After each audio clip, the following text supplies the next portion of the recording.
진정한 구원이 과연 무엇인가?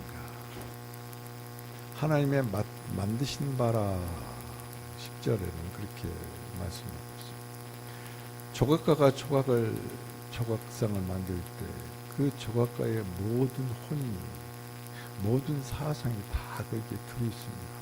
그래서 조각품을 보고 그냥 이것은 사람의 형상이다, 무슨 형상이다 그런 것이 아니에요. 그 조각가의 혼이 담긴 시다 이렇게 말할 수 있어요. 마찬가지입니다. 하나님께서는 당신의 형상과 모양으로 사람을 만드셨는데 타락했습니다. 그래서 하나님께서는 구원이라는 타이틀로 우리에게 그 긍휼을 베푸십니다. 그래서 우리는 하나님의 걸작이에요. 걸작. 우리는 구원받기 전 하나님의 걸작이 아닙니다. 창조 당시에도 하나님의 걸작이 아니었어요. 그냥 형상대로 모양들이 있었지 그 안에 생명나무신 하나님이 없었기 때문에 하나님의 걸작이 아니에요. 그런데 하나님은 그 풍성한 긍휼로 사랑하시는 말미암아 풍성에 따라서 크신 그 사랑으로 우리를 구원하시고 구원하실 뿐만 아니라 그 안에 하나님의 본성과 본질을 불어넣어 주심으로 하나님의 형상으로 회복되어진 하나님의 걸작들이다. 그래서 우리의 이 정체성을 잊어버리면 절대 안 됩니다. 단테가 신곡을 이렇게 만들었습니다. 그런데 그 도입부에 보면은 이런 말이 있습니다. 인생의 중간에 나는 어두운 숲에서 옳은 길을 잃어버렸었다. 내 인생의 중간에 어두운 숲 속에서 바른 길, 옳은 길을 잃어버렸다. 이 한마디 우리가 공감할 수 있는 것은 우리 인생의 살이가 그렇다는 것입니다. 누구에게나 이런 인생의 체험이 있다는 것입니다. 이게 공통적인 관심사예요. 그리고 체험이기 때문에 이와 같이 단테가 묘사하는 인간의 중간에 나는 어두운 숲 속에서 올바른 길을 잃었었다. 이 말 한마디에 공감을 하는 것입니다. 우리는 어느 날 순간에 이렇게 이것을 깨닫습니다. 내 길이 가는 것이 정말로 옳은 길인가? 이 길을 가는 것이 정말로 가치 있는 길인가? 그걸 생각할 때마다 헷갈리기 시작합니다. 그런데 여러분, 여기서 단테가 말하는 옳은 길은 우리가 생각하는 그런 의미가 아니에요. 단테는 그리스도인이란 정체성을 잃어버리지 아니하는 사람. 다만 그가 추구하는 비전을 이같이 희미해졌다. 비전을 잃어버린 상태. 그래서 하나님 앞에 나가서 하나님께 물어볼 때 그래. 나는 도대체 누구인가가 아니라. 나는 도대체 누구인가가 아니라. 하나님은 도대체 어떤 분인가? 내가 어떻게 하면 그리스도를 닮아갈 수 있는가? 우리가 인생을 살다 보니까 하나님을 잃어버리고 그리스도를 닮아가는 것을 잃어버립니다. 어두운 숲속에서 길을 잃어버린 것이 바른 길을 잃어버린 것, 옳은 길을 잃어버린 것. 여러분들은 지금 인생을 살면서 어떤 길을 걷고 있습니까? 세상의 어두운 숲이라는 그 숲을 통과하면서 바른 길을, 옳은 길을 잃어버리고 살지 않는가? 그 길은 예수 그리스도의 길이요, 생명의 길이요.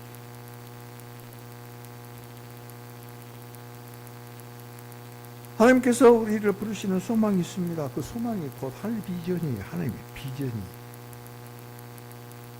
그것은 곧 하나님의 유업인 교회고, 곧 그리스도의 충만인 교회고, 그리고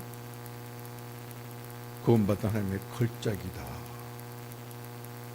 하나님의 걸작품이면 우리들을 뭐라고 호칭을 합니까? 그건 성도다, 제자다, 그리스도인이다, 믿는 이들이다. 여러분들은 과연 그리스도에 믿는 이들이고, 그리고 제자들이고, 성도고, 그리고 그리스도인인가? 이 정체성을 잊어버리지 아니하면 세상을 통과하는 그 통과 과정에서 옳은 길을 잃어버리지 않는 삶을 살 수 있고 가치 있고 의미 있고 보람 있는 인생을 살고 있다고 할 수가 있을 것입니다.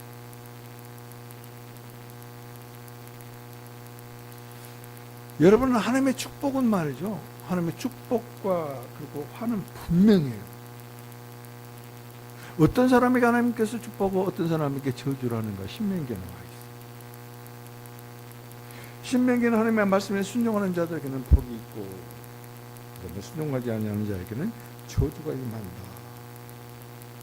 28장 1절 2절과 15절에 이 말씀이 있습니다. 우리는 지금 에림의 애가를 매일 새벽마다 같이 이렇게 말씀을 나누고 있습니다.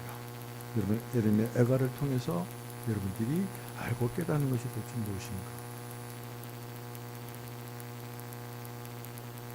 유다 백성들은 하나님의 말씀에 하나님께 순종하지 않았습니다. 그들이 사는 성읍은 많았어요. 많은 그 성읍마다 우상들이 가득했다. 하나님의 백성임에도 불구하고 하나님이 없었다. 그들은 하나님을 버렸습니다. 그래서 하나님은 진노의 구름을 유다 백성에 덮으시고, 그리고 예레미야 애가 2장 1절에 보면 발판을 기억하지 아니했다. 발판. 이 발판은 곧 무엇을 의미하냐면 역대상 28장 2절에 보면은 언약궤입니다. 언약궤는 뭐예요? 하나님과 이스라엘 백성과 약속이. 그렇기 때문에 하나님께서도 언약을 파기해버린 것입니다. 하나님의 말씀에 순종하지 아니하고 하나님보다도 우상들을 더 찾고 순종하는 이스라엘 백성들, 하나님께서 포기했다. 이제부터는 더 이상 나의 백성이 아니다. 그래서 하나님은 맨 먼저 예루살렘을 치십니다. 유다 백성들의 거처를, 그 다음에 그 성체를 허물고 성곽과 성벽을 무너뜨리고 부서진 빗장 때문에 이제 땅을 흔들어 버리니까 그 문이 땅에 파묻히는, 성문이 땅에 파묻히는, 거기에 그친 것이 아니라 하나님은 하나님을 예배하고 경배했던 성소마저, 제단마저 무너뜨리고 뭐라고 했냐? 미워했다. 하나님의 성전도 완전히 포기해버린 거지. 그래서 하나님의 성전의 돌들이 길거리에 나든 겁니다. 얼마나 철저하게 심판하고 저주하는 것입니다. 사람들만 치는 게 아니라 하나님의 성전마저도 완전히 포기해버린. 이때 바벨론 원수들은 이스라엘의 모든 군사들, 용사들을 다 죽입니다. 청년들을 그리고 처녀들을 포로로 잡아갑니다. 남아있는 자들은 무자비하게 죽이고, 그리고 살아있다 하더라도 먹을 것이 없어서 젖 먹이는 엄마 젖 달라고 해도 엄마가 젖을 줄 젖이 없어요. 그래서 추곡합니다. 시체들이 길거리에 아주 질비하게 쌓여 있습니다. 그런 와중에서도 부자들은 보물과 먹을 것을 바꾸느라고 살아있고 있고, 종교 지도자라고 하는 것들은 사슴이 먹지 못해서 그렇게 힘이 좋던 사슴이 비틀거리며 살 길을 찾아간 것처럼 그들이 살 길을 찾아갔고, 왕과 신하들은 강국에 의지해서 어떻게 했으면 살아볼까 갖고 강국들을 찾아다니.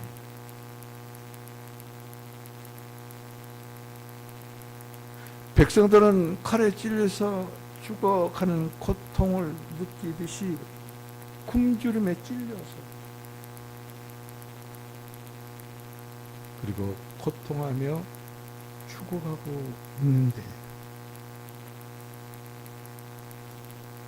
과연 왕과 신하들과 사회 지도층에 있는 자들, 그리고 돈이 있는 자들은 무엇을 하고 있습니까?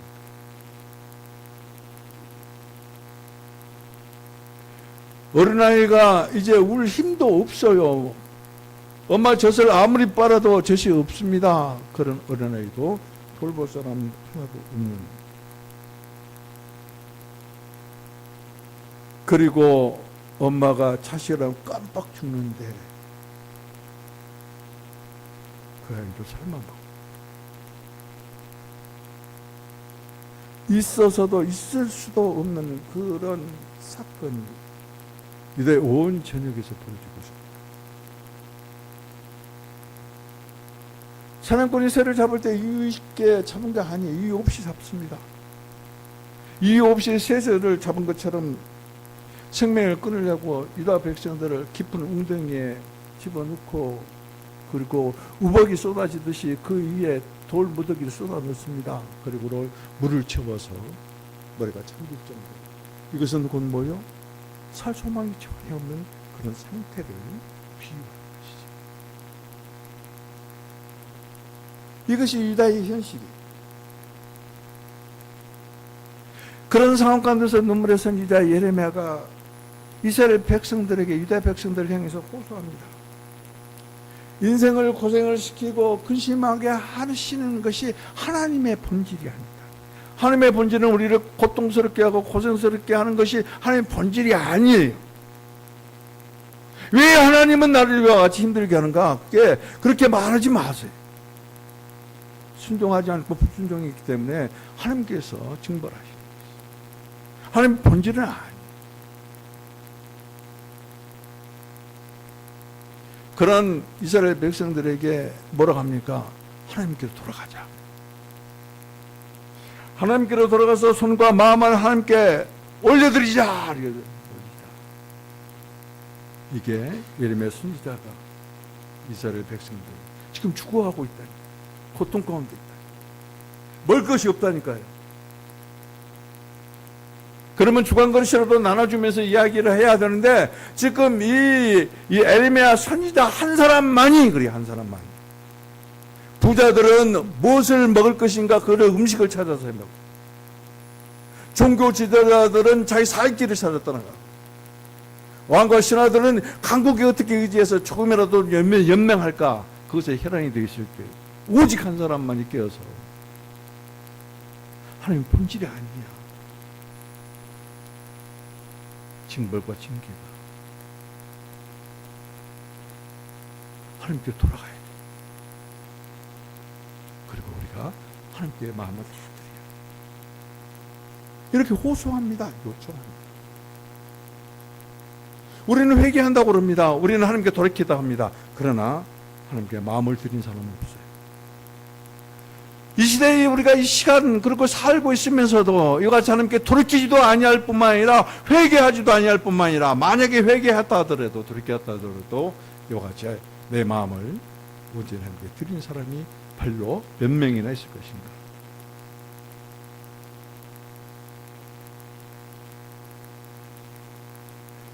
예레미야 선지자는 말이죠. 이와 같이 백성들을 향해서 이렇게 합시다 요청만 한 것이 아니라 실제로 그는 깊은 구덩이 속에서 죽음 가운데 처해 있으면서 하나님을 찾습니다. 하나님의 이름을 부릅니다. 여호와여 여호와여 엘로람 하나님이여. 이 시대에 우리가 부르짖는 주 예수여.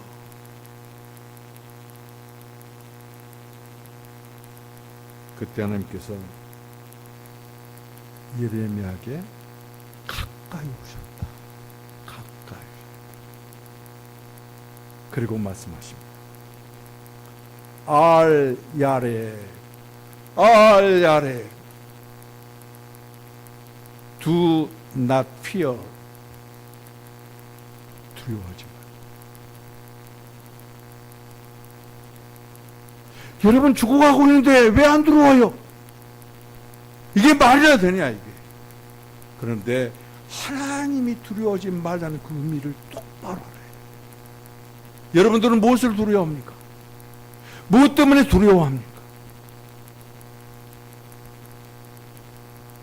하나님이 왜 것들이잖아요. 두려워하지 말라는 참 의미는 진 의미는 다른 것을 두려워할 것이 아니라 하나님 두려워하라. 여러분 하나님을 얼마나 두려워.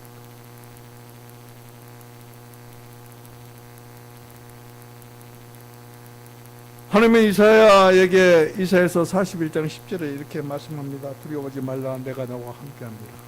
놀라지 말라, 나는 내 하나님이 됩니다. 내가 너를 굳세게 하리라. 내가 너를 도우리라. 참으로 나의 오른손으로 너를 붙들리라. 여러분들은 이 구절을 참 좋게 의미 있게 그리고 암송하실 것입니다.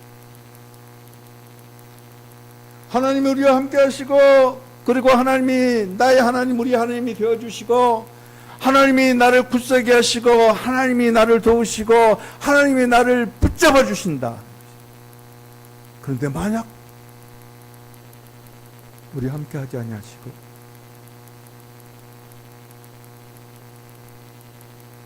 우리 하나님이 되어주지 아니하시고, 나를 굳세게 해주지 아니하시고, 도우시지 아니하시고, 그리고 나를 붙들지 아니하신다면 어떻게 되겠어요? 이보다 더 두려운 것이 있겠어요? 근데 우리는 하나님을 두려워하지 않아요. 하나님을 두려워하지 아니하는 이스라엘 백성들을 이와 같이 철저하게 멸망시키고, 한 사람 깨어있는 눈물의 선지자만이 하나님께 돌아가자 마음을 함께 올려드리자. 매일 새벽마다 애가를 말씀을 그렇게 묵상하면서도 깨닫지 못하는 우리들에게 오늘 주일 아침에 우리들에게 말씀하시는 것입니다. 과연 너희는 누구를 두려워하는지, 무엇을 두려워하는 것인가? 두려워하지 말라 하는 하나님의 그 음성 참 진리를 아는가? 하나님만. 왜요? 국률의 하나님이 우리들에게 베푸신 국률을 거두들이기 때문에요. 그래서 오늘 여러분과 우리는 1절부터 10절까지 같이 읽었지만, 우리는 오늘 4절과 5절을 중심으로 해서 은혜를 같이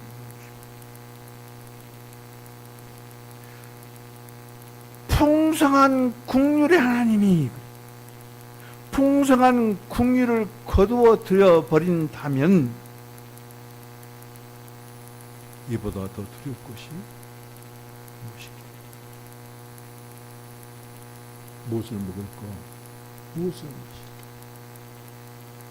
내가 이달에 돈벌이를 못하면 어떻게 살까? 두렵습니까? 돈이 있는 자나 돈 없는 자나 하나님이 징벌하시면 똑같이 죽어요. 예레미야는 돈도 없었어요. 하나님의 종이고 하나님의 선지자였지만 그런 권력도 없었어요. 거짓 선지자들에게 따귀를 맞이고 고향 사람들에게 배신을 당하고 심지어는 구덩이에 처박혀 그 구덩이 속에서 지금 이와 같이 부르시고 있는 것이. 지난주에 우리는 어떻습니까? 허물과 죄로 죽었던 우리를 살리셨고, 누가? 그가. 하나님이 말이죠. 허물들과 죄들로 죽어 있던 우리를 살리셨고, 그런데 우리가 어떤 상황이 있었다? 허물들과 죄, 다시 말씀, 죄로 죽어 있는 상태였다. 그런데 오늘 여러분 4절 잘 보십시오. 무엇으로 시작이 됩니까? 우리 개정 격판에는 말이죠, 국률로 시작합니다. 그러나 원본에는 그러나, but, 그러나입니다. 이것은 어떤 대전환을 예고하는 것이. 다시 말씀드리면은 죄들과 허물로 죽어 있는 그런 상태에서 벗어나는 어떤 전환점을 예고하는 것이다. 볼 수 있어요. 그렇기 때문에 우리에게 소망이 있는 것이죠. 우리 4절 5절 같이 읽습니다. 여러분 그 성경에다 앞에 4절 맨 처음에 국률 앞에다 그러나 삽입해서 쓰세요. 지금 쓰세요.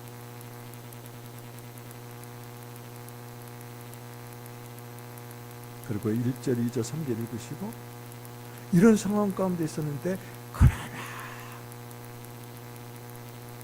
자, 같이 읽습니다.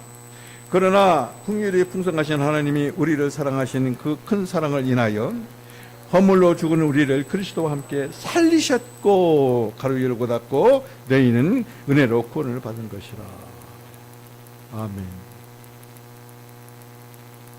죄들과 허물들 때문에 죽어 있는, 죽은 자의 삶이 어떤 삶이었는가? 세상 풍조를 따른 삶이었고, 사탄의 종노릇을 하는 삶이었고, 육신의 정욕대로, 욕구대로, 소욕대로 사는 진노의 자녀들이었다. 소망이 전혀 없어요. 그러나 그럼에도 불구하고, 그러나 긍휼이 풍성하신 하나님, 우리를 사랑하는 그 사랑, 그 큰 사랑, 허물로 죽었던 우리를 살리셨다. 소망이 있어요. 대초만이 있어요. 4절 5절을 보면 그렇습니다. 그러나 하나님이 살리셨다. 무엇으로 살리셨는가? 긍휼과 풍성한 긍휼로. 왜 살리셨는가? 그 이유는 무엇인가? 사랑함으로, 그 크신 사랑으로. 누구와 함께? 그리스도와 함께. 우리는 이 말씀을 이와 같이 분석해 낼 줄 알아요. 그래야 또 실감이 나요. 그러나 하나님이 살리셨다. 무엇으로 살리셨는가? 풍성한 긍휼. 왜? 살리는 그 이유가 뭔가? 사랑함으로. 그런데 그 사랑이 어떤 사랑? 그 큰 사랑. 그 큰 사랑. 하나님의 사랑이. 그냥 사랑 아니에요. 하나님의 사랑이. 나 이따가 나중에 말씀드렸지만 이 사랑은 아가페 사랑이야. 하나님만이 가진 사랑이야. 여러분들이 말하는 사랑, 남녀 간의 사랑이 아니에요. 지나가는 말로 사랑한다는 그 말이 아니에요. 여러분 매일 주일마다 나와서 사랑합니다, 사랑합니다. 그런데 그 사랑합니다, 그 의미를 알고 사랑합니다 그러는가? 남녀 간의 사랑만 또 못하는 사랑합니다라는 그런 사랑으로 말하지 않나?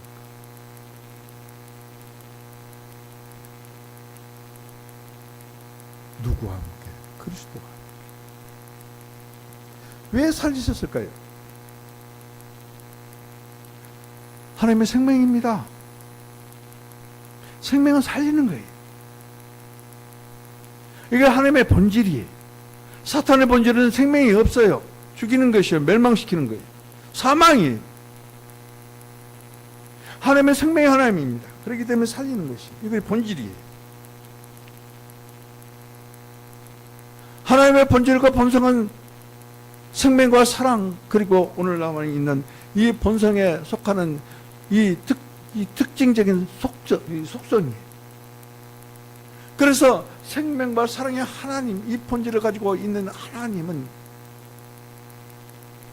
모든 속성 중에서도 가장 우리에게 필요한 속성이 긍휼의 속성으로, 그 긍휼이 풍성하시기 때문에, 그 긍휼이 풍성하시기 때문에 그 큰 사랑으로 그리스도와 함께 우리를 살리시는 것이죠.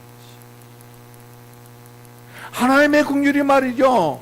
이 밴댕이 소갈 말좀 이렇게 좁은 그런 긍휼이 하면은 하나님의 큰 사랑이 우리들에게 임할 수가 없어요. 하나님의 긍휼은 바닥나지 아니하는 긍휼입니다. 다함이 없는 그런 긍휼입니다. 그 긍휼의 하나님이 그 풍성한 긍휼로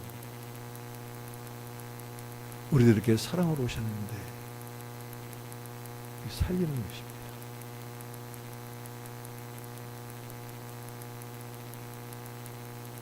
그래서 하나님의 사랑과 그리고 생명은 본질이요 본성이요 속성이고, 교회는 그 하나님의 유업을 받은, 그래서 만약에 교회인 나와 여러분들이 만약에 여러분 안에 긍휼과 사랑이 없다면 교회가 아니에요.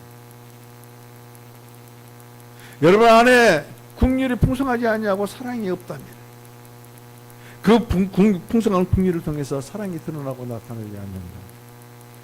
여러분들은 귀 듣기 싫어도 들어야 성도 아니에요. 그리스도인이 아니에요. 긍휼이 없고 그 긍휼을 통해서 사랑이 여러분에게서 드러나고 나타나지 않는다면 우리가 지금까지 교회 생활한 거 헛된 생활이고 이 강단에서 하나님의 말씀을 전하는 목사가 헛된 목회라는 것이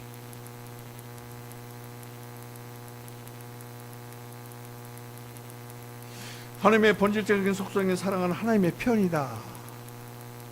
사랑은 하나님의 표현이에요.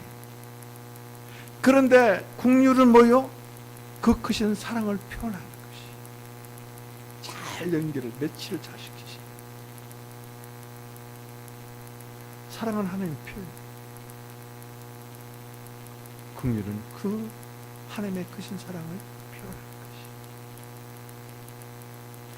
하나님은 사랑하시기 때문에 그 사랑의 표현으로 그분의 아들을 보내셔서 우리들을 구속하셨고 그리고 생명을 우리 안에 주입에 넣어주셨고 그래서 그 생명으로 우리는 거듭남으로 하나님의 자녀가 되게 하셨습니다.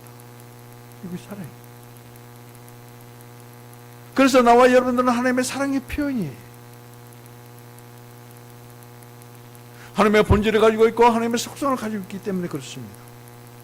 예수 그리스도를 믿고 그리고 예수 그리스도를 나의 구주라고 이같이 고백하고 주 예수여 주 하나님이여 이같이 부르면서도 생명과 아무런 관계가 없고 그리고 본질은 사랑과 아무런 관계가 없고 그리고 그 큰 긍휼로 무상한 긍휼로 구원받은 우리들이 그 긍휼을 가지고 있지 않냐면 교회가 아니라니까요.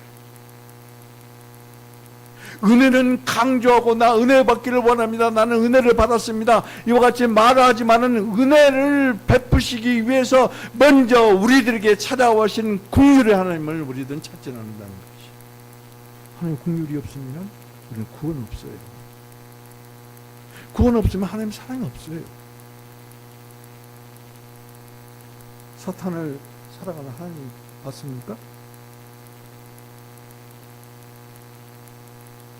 사탄의 자식에게 사랑을 베푸시는 하나님 봤습니까?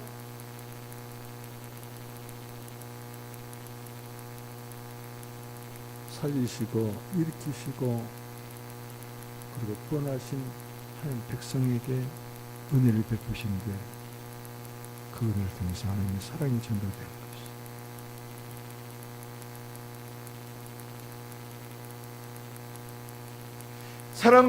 사랑을 받을 만한 대상을 사랑합니다. 은혜는 은혜를 받을 만한 자격이 있는 사람을 내게 은혜를 줍니다. 이것을 바꿔 말하면 은혜는 사랑을 표현합니다. 그러나 은혜는 하나님의 사랑을 표현하는데 한계가 있다. 한계. 그런데 긍휼은 한계가 없어요.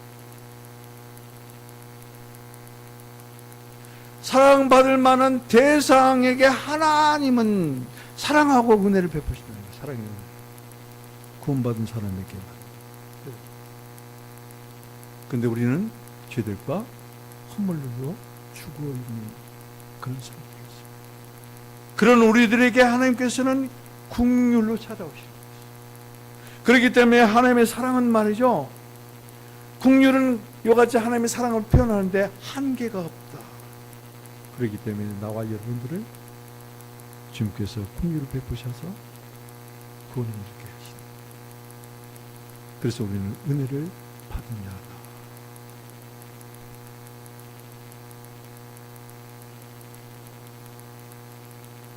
하나님께서는 우리들에게 이와 같이 긍휼을 베푸신 것은 이와 같이 비참한 상태에서 우리들에게 긍휼을 베푸셨을 뿐만 아니라 그 긍휼은 말이죠. 우리가 하나님의 사랑을 받기에 가장 알맞는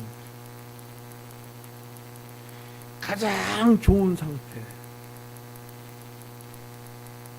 또 구원하신다. 그렇기 때문에 우리들에게 절대적으로 필요한 것이 은혜가 먼저가 아니에요. 긍휼이 먼저. 여러분은 오늘 이 시간 이후에 이 국률 단어를 절대 잃어버리지 마십시오. 평생에 이 국률을 잃어버리지 마세요. 국률이 바라나는 국률이 아니라 풍성한 그 국률로, 그 국률을 통해서 그 크신 하나님의 사랑이 우리들을 구원하신 거예요.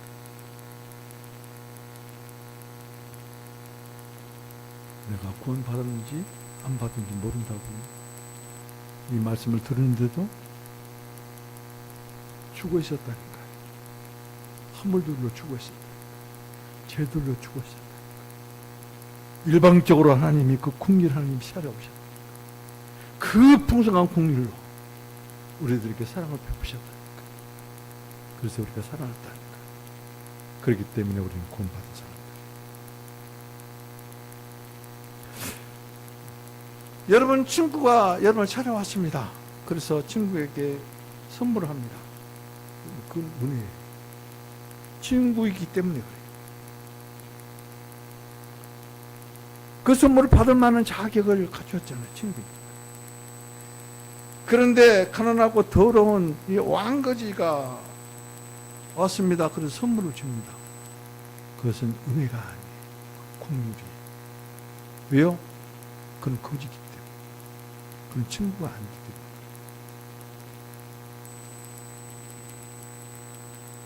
우리에게는 하루 24시간 시간이 있습니다. 그런데 하나님께는 시간이 없어요. 하나님의 시간이 없으신 거예요. 누구를 돌봐줄 그런 시간이 있다는 게 아니라, 그런 의미의 시간이 아니라, 아예 하나님은 말이죠, 시간을 창조하셨지 그 시간 안에 머무는 분이 아니에요. 그래서 시공간을 초월하신 분입니다. 만약에 하나님이 말이죠, 우리처럼 시간 안에 있고 시간의 제약을 받는다 하면은 우리의 모습을 보고 어떻게 반응하실 것인가 생각해 본 적이 있는가? 나는 내 꼬락서리만 봐도 정말로 성질을 납니다. 화가 납니다. 70여 평생을 살면서 아주 정말로 내가 기억이 나는 것은 잘못된 것들만 기억이 나요.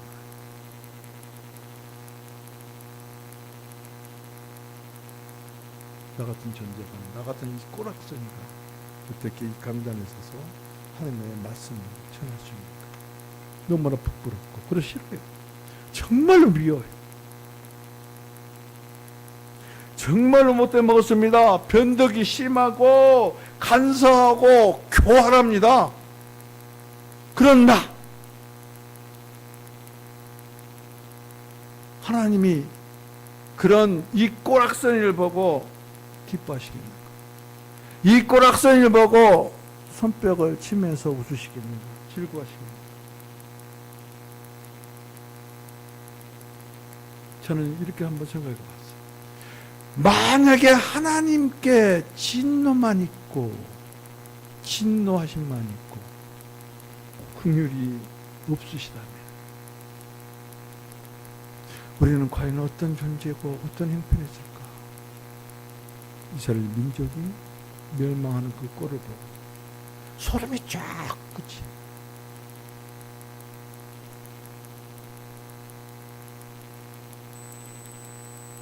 잊지 마십시오. 하나님의 국률. 잊지 마세요. 그 국률은 풍성한 국률. 그 국률 때문에 우리가 은혜 받을 자격이 있고 사랑을 받는 것이죠.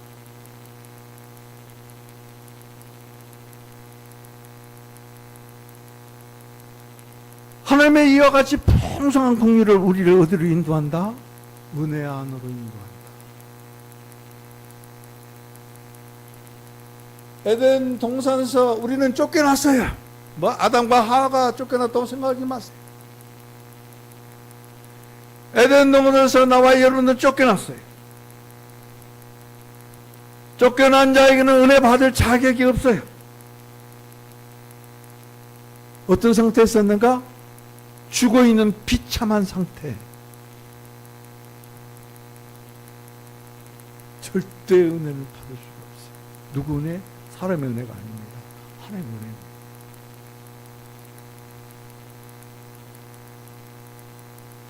그래서 우리에게 필요한 것은 가장 시급하고 우선적으로 필요한 것은 국률이에요. 하나님의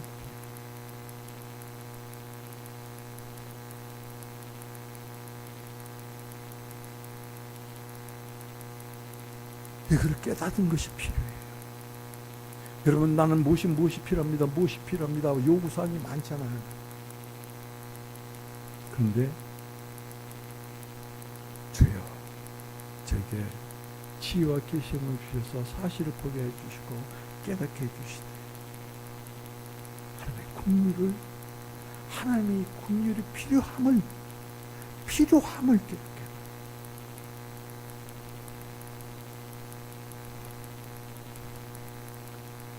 그분의 국률을 깨닫고 경배하는 것이 얼마나 필요한지. 국률을 모르면서 우리는 예배 자리에 와서 찬양하고 찬송하고 축복합니다. 사랑합니다. 국률은 몰라요. 지금 우리는 하나님의 국률로 말미암아 구원을 받고 그 생명을 누리고 있지만, 지금도 역시 여전히 필요한 것은 국률이다. 국률은 단회적이 아닙니다. 한 번 받으면 영원한 것이 아니.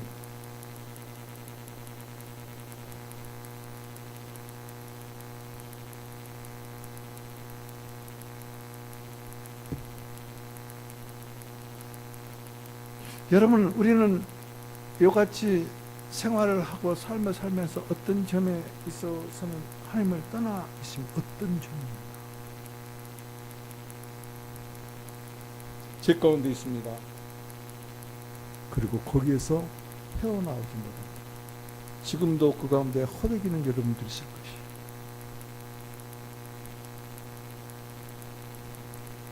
그때 거기에 필요한 것은 하나님의 국률이다.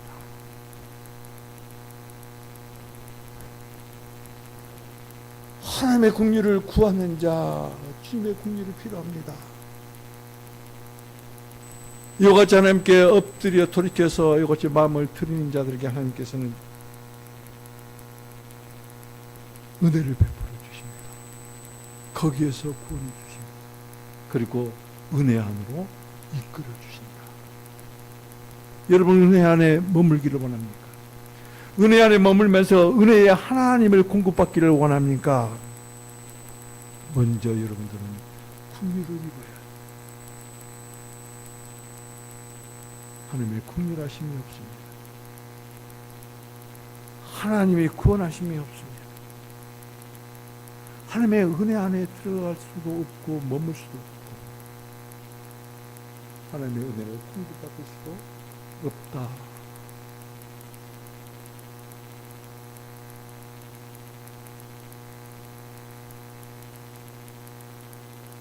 그래서 우리는 기도해야 돼요. 하나님께서 그리스도 안에서 역사하셨잖아요. 예수님, 사도 바울 안에서 역사하셨잖아요. 오늘 제게 오셔서 능력으로 역사하여 주옵소서. 우리는 하나님을 유업으로 받았습니다. 하나님의 속성을 유업을 받았습니다. 그 국률의 속성으로 역사하여 주십시오. 내 힘과 내 능력과 내 어떤 것 가지고 세상 것 다 동원하고, 하나님이 창조하신 모든 피조물을 다 동원해도 구원할 수 없어요. 죄악 가운데서 헤어날 수 없다는 것이죠. 만약에 여러분 삶의 가운데서 구원을 받았지만 어떤 점에서 거기서 헤매고 허덕이고 있고 아직도 거기서 빠져나오지 못한 그런 어떤 것을 지금도 행하고 있다니,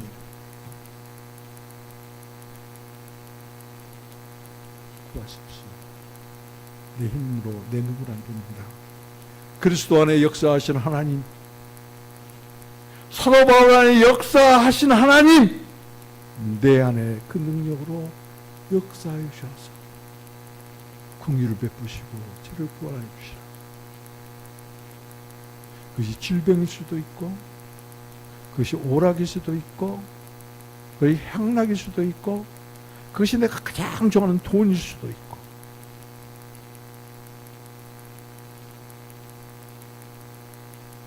하나님 없어도 살지만 돈 없으면 못 살겠습니다.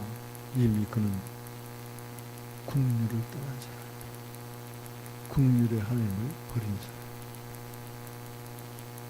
그러므로 우리는 먼저 하나님의 국률을 얻어야 합니다. 하나님의 국률을 얻은 자는 히브리서 4장 16절 말씀이 응한 자의 때에 알맞음을 따라서 도움을 받기 위해 하나님의 은혜의 보좌에 나아갈 수 있습니다. 기도해도 응답 없습니까? 기도해도 하나님의 은혜의 보좌에서 은혜를 누리지 못합니까? 아직도 주님의 긍휼을 모르기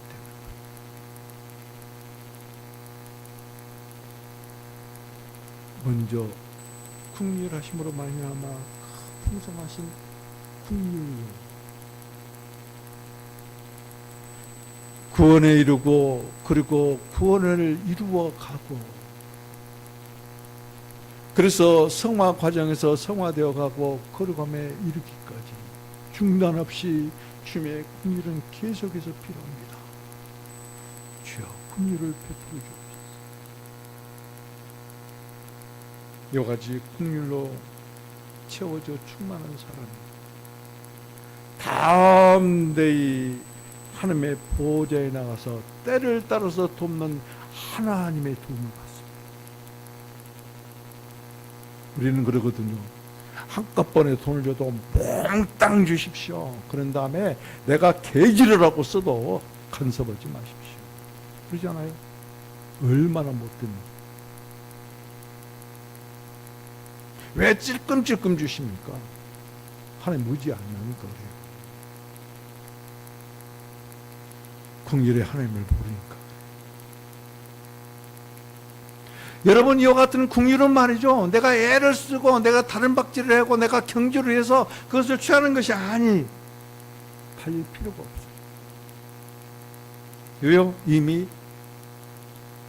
긍휼은 우리들에게 주셨기 때문에. 그래서 구원받았잖아요.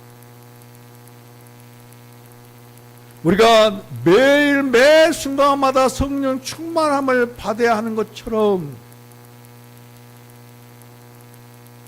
우리는 하나님의 긍휼이 매 순간마다 필요한 것이에요. 여러분, 로마서 11장 32절에는 이렇게 말씀하고 있습니다. 하나님의 모든 사람을 순종치 아니하는 가운데 가두어 두시면, 순종치 아니하는 가운데 가두어 두시면, 곧 불순종의 자식들이, 그런 사람들에게 긍휼을 베풀려 하는 것이다. 이 정말로 엄청난 이야기입니다. 놀라운 이야기입니다. 무엇이냐고요? 불순종하는 사람이, 이 불순종이 곧 하나님께서 긍휼을 베푸실 기회를 주셨다. 여러분, 그렇다고 해서 불순종 그 길을 들으시지 마세요. 불순종하는 사람에게 하나님의 긍휼이 풍성하기 때문에, 그 비참한 상황 가운데 있기 때문에 긍휼을 베푸실 기회를 가지십니다. 그런데 이걸 왜곡해가지고, 로마서 11장 32절에 그럴 때 불순종 나도 하고 살고, 그리고 내 멋대로 좀 살아보고, 그리고 하나님은 긍휼을 풍성하시니까 그 기회를 잡아서 나한테 여기까지 긍휼을 베푸실 것이니까 오늘 멋대로 한번 죽도록 포함하시고 한번 살아보자. 그러지 마세요. 그러면 이스라엘처럼 망해요. 사람들이 이 말씀을 이렇게 저는 아주 못된 방법들을 해서 그래요. 죽고 싶어서 환영하면 그렇게 살아. 그런데 잘 생각해 보십시오. 내가 하나 잘못되면 너 가까이 있는 사람 다 망합니다. 제가 언제 한번 그 자동차 사고 이야기를 드렸잖아요. 캐피탈을 가지고 있을 때문에 내가 동부세무서에 있고 나는 이 대방동에 살 때입니다. 신도림동이고. 아니 퇴근하고 이 강변도로를 120km로 막 달려서 왔어요. 그래서 제일 한강교를 건넙니다. 그리고 노량진 앞에 이제 전신전하고 앞에서 신호가 다 멈췄는데 덜커덩하고 차가 내려 앉는 거예요. 핸들이 덜커덩하고 전동축과 핸들과 연결하는 조그마한 정말로 이 바늘 같은 연결고리가 하나 있어요. 그것이 끊어지고 딱 끊어지고. 그런데 120km 달렸을 때 그것이 끊어졌더라고요. 아, 나 죽으면 괜찮다. 내 뒤에 따르는 그 사람들 또 100km 이상 밟으면 그럼 그 사람들은 무슨 죄 있었어? 그 사람들은 무슨 죄 때문에 죽어야 돼?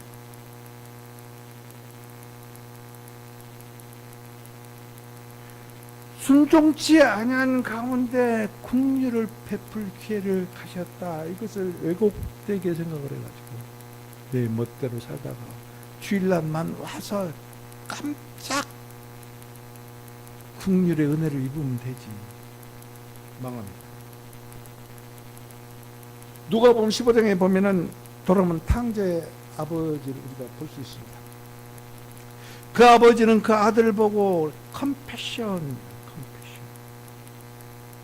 측은히 여겼다. 연민의 정을 가졌다.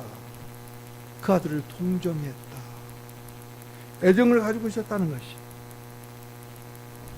그는 그 아버지는 긍휼 풍성하시기 때문에 그래.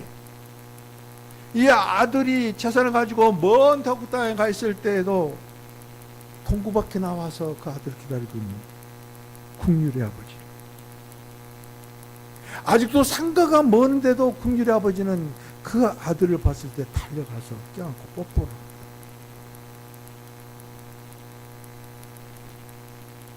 이 긍휼은 사랑의 표현이다. 깊은 애정의 표현. 하나님은 우리들에게 이와 같이 긍휼을 베푸시면서 이 긍휼은 하나님의 사랑의 표현이라는 것을 우리가 절대 잊어버립니다. 그런 다음에 가장 좋은 옷을 입히고 그런 다음에 살찐 송아지를 잡아서 먹입니다. 이건 은혜예요. 하나님은 우리에게 긍휼을 베푸신 다음에 가장 좋은 것을 주십니다. 정말로 하나님의 좋은 것을 갖기를, 상속받기를 원합니다. 먼저 긍휼을 입어야 됩니다. 긍휼을 입어도 어떻게? 풍성하신 하나님의 긍휼을, 그 풍성한 긍휼이 나와 여러분에게 임해야 된다는 것이.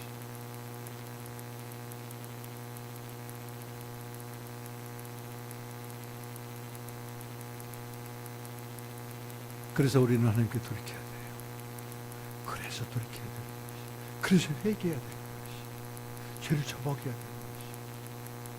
마음이 깨끗한 사람 하나도 없어요. 하나님의 마음을 가진 사람이 이 세상에 아무도 없어요. 아무리 거룩한 척 하더라도, 아무리 능력이 나타나는 목사라 하더라도 그렇게 깨끗한 사람 하나도 없어요. 그 마음 가지고 그냥 하나님께 드리는 것이, 올려드리는 것이. 그런 사람들은 이와 같이 기도할 수 있습니다. 아버지, 나는 아무것도 받을 자격이 없습니다. 이와 같이 하나님께 돌이켜서 마음을 드릴 때 하나님은 그러십니다. 내 말이 맞다. 너는 받을 자격이 전혀 없다. 너는 아무 소용이 없는 그런 존재다. 그러나 나는 긍휼이 풍성하다. 그래서 나의 풍성한 긍휼이 너에게도 미친다, 이르른다. 그러므로 나의 은혜를 너는 받을 수가 있다. 탕자의 아버지가 좋은 입히시듯이 좋은 옷인 예수 그리스도를 우리에게 입혀주십니다. 그리고 우리에게 생명이 되신 예수 그리스도, 가장 좋은 예수 그리스도를 우리들에게 먹여주신 것이. 자격이 있습니까? 처음부터 없었어요. 그러나 돌이키고 자격이 없습니다. 마땅한 자격이 없다. 그러나 나는 긍휼이 풍성하다. 내가 너에게 이같이 긍휼을 미치게 해서, 그래서 나의 긍휼로 말미암아 내가 너에게 좋은 즐겨 줄 것이다. 좋은 양식을 내게 먹여줄 것이다.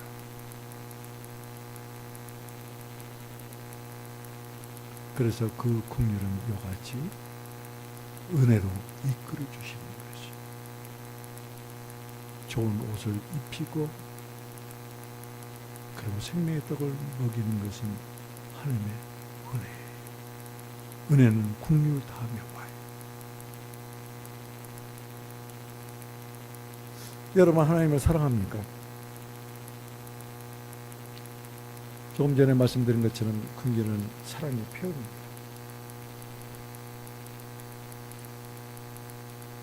긍휼 풍성하신 하나님은 우리를 살리셨습니다. 긍휼이 풍성하신 하나님의 그 긍휼은 지극히 크신 사랑을 우리들에게 나타내신 것입니다.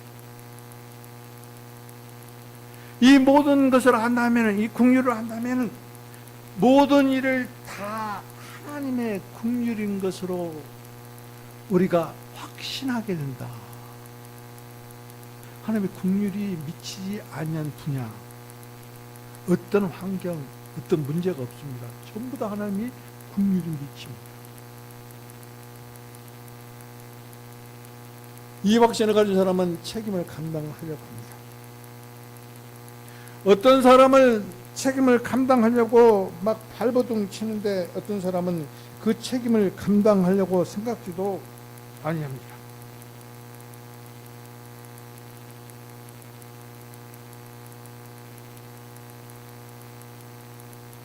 하나님은 긍휼을 베푸실 자에게 긍휼을 베푸신다고 그랬거든요. 여러분이 하나님의 긍휼을 원하면, 하나님의 긍휼을 추구하면, 하나님의 긍휼이 없으면 나는 살 수가 없습니다 고백을 하면, 그러면은 그 하나님께서는 긍휼로 역사하시기 때문에 그렇습니다. 여러분, 책임이 무엇입니까?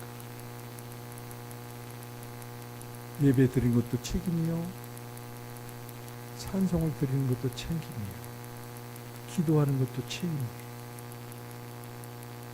그리고 무엇보다도 하나님께 영광을 올려드리기 위해서 그리스도를 전하는 것이 책임이에요.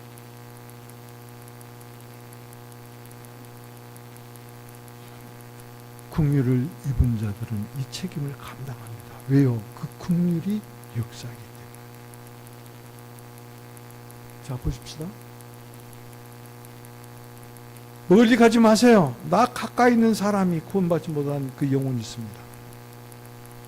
긍휼을 입은 사람은 예레미야처럼 울어요. 나사로가 죽어 있을 때, 그리고 무덤에 묻혀 있을 때, 그때 예수님이 나사로 집을 방문합니다. 마르다나 마리아나, 주님이 여기 계셨더라. 나는 부활이다. 그래요, 부활 맞습니다. 주님이 재림하실 때 부활이 있습니다.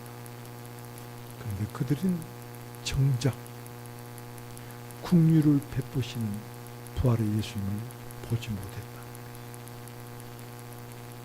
그래서 무성한 유대인들이 막 웁니다. 그럴 때 주님께서는 안타까워서 우시는 눈물이 긍휼의 눈물이었다.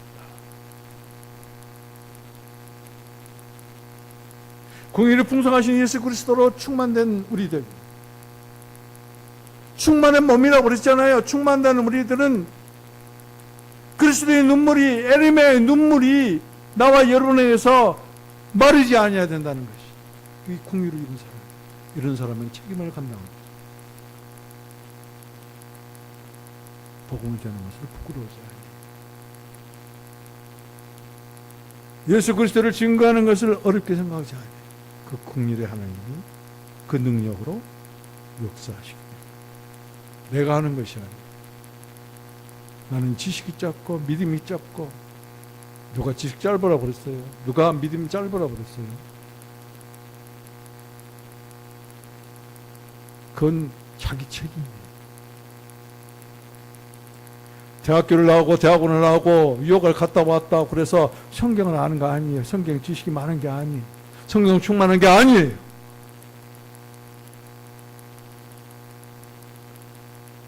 정말로 제가 하나님의 은혜 안에 들어가서 주님의 생명으로 다시 살아난 자에게 하나님의 은혜를 누리기를 원합니다. 그렇기 때문에 긍휼이 필요합니다 라고 이어갔지. 긍휼을 주님을 구하는 자들에게 하나님께서는 역사하신다.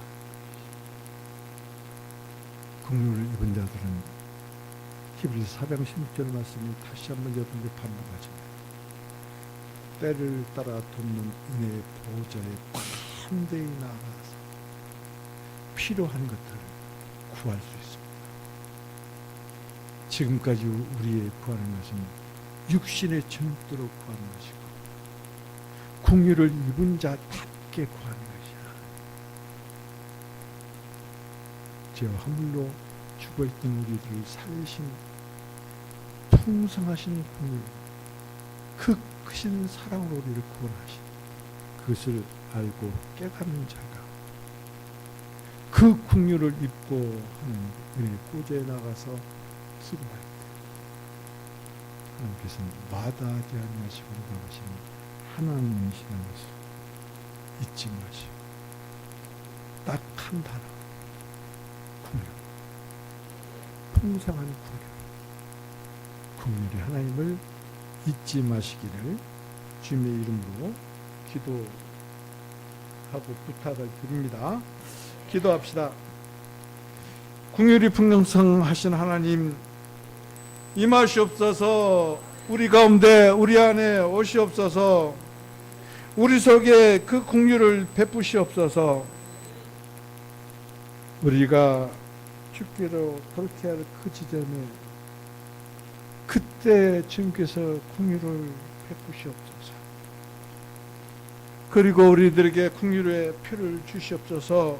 긍휼의 표를 가진 자답게 예레미야가 흘린 눈물, 주 예수님이 흘리신 긍휼의 눈물이 우리 성도들에게서 마르지 않게 하시옵소서. 그러므로 주님의 성도들을 통해서 멸망의 이기에 있는 민족을 구하시고 성도를 회복하여 주시고 죽어가는 영혼들을 살리는 역사를 이루어 가시옵소서. 감사하며 주 예수 그리스도의 이름으로 기도합니다.